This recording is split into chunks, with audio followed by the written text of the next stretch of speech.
Welcome to the Mother Daughter-ish podcast. It's your mama's favorite podcast. And the podcast your daughter always wanted. This is Miss Dawn. And Angelique. From the 713. Houston, y'all. Get connected and stay connected weekly as new shows debut on Sunday, Wednesday, and please check out our Saturday Out and About showcases. Enjoy the show. Please subscribe, like, share, comment, and tell every woman on the planet that you know about our show. Here's our show for today.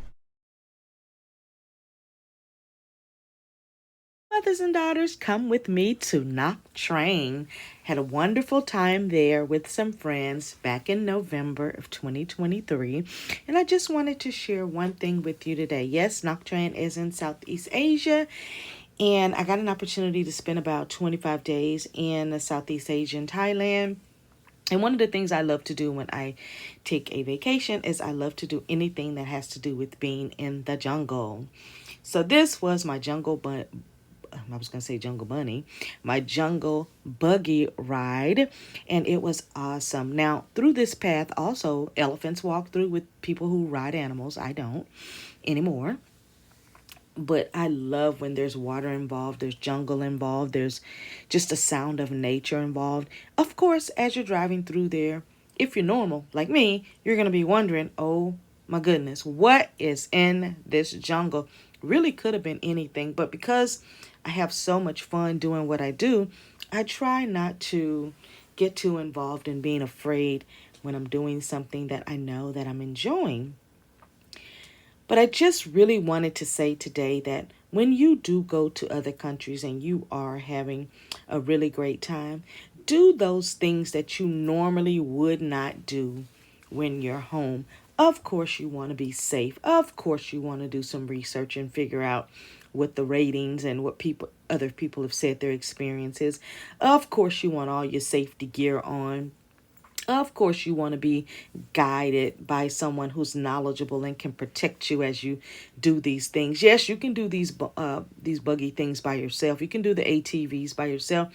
In a lot of places, you can do snowmobiling by yourself in a lot of places. But I prefer to do these type of activities with a guide because it is so much fun.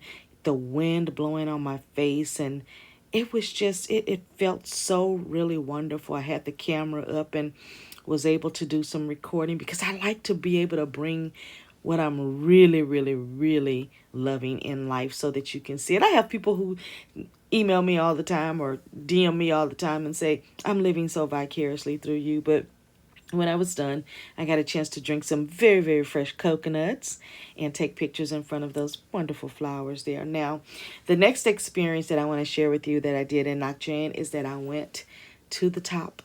At the top, there was a particular porcelain Buddha that was up there. And by the way, it was a female Buddha that was up there. I didn't even know there were female Buddhas, but they said, well, if you want to go to the top and you really want to see what's up there, guess what?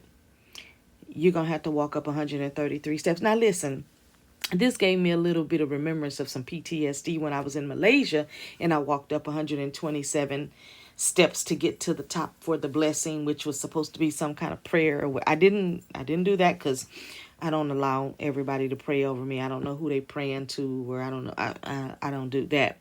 But this guy said, if I gave him $10, he would personally escort me up on his scooter. Now, there were a bunch of them there, and they're usually there for tourists like me we just ain't finna walk up to the top. We just not doing that. Now, I did see a lot of people that was twice my age, almost, well, not twice my age, because that'd be 102, but that were at least 25 years older than me that did it, but I was not doing it. And that day I happened to wear a dress. But whenever I wear a dress in public, I always have biker shorts on under it. So this worked out really, really well.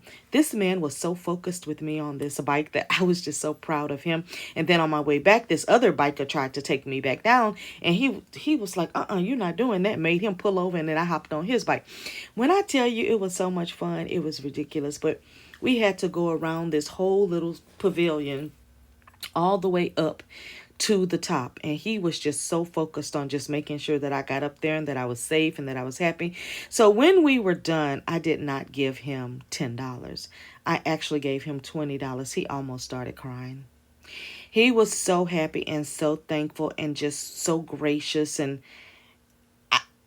I knew that was going to be the response, and it was well worth the $20.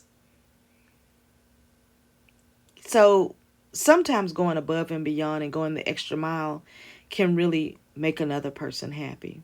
I'm sharing this with you for two reasons. One, get out and do those things that you normally would not do because they will make you happy and you'll feel so great and so empowered by doing those things. Two, always think about those ways that you can go the extra mile that can help someone else. Yes, in life, we want it all for ourselves, but it also makes you feel really good, I promise you, when you do something for someone else. Now, that's my show for today. I just wanted to take you through the jungle with me, and I wanted to take you up into another part of a jungle just to see a particular monument because I didn't really go up there just to see that, but I went up there to see what the experience was about.